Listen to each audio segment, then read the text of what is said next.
Iginiit ng sinibak na hepe ng Mandaluyong Police na hindi siya gumagamit ng droga. Are you using drugs? No, ma'am. Hindi po ako addict, hindi po ako user. What could probably be other reason? Yung exposure ko siguro sa mga ebidensya na ano natin, napupuntahan sa mga police operations. Nakitaan ako na mataas ang aking sugar. So meron itong maintenance na iniinom ng mga gamot.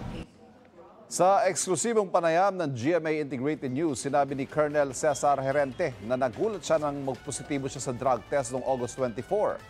Noong August 28, gusto raw ipaulit ni Herente ang test pero sinabihan umano siya na balewala rin ito.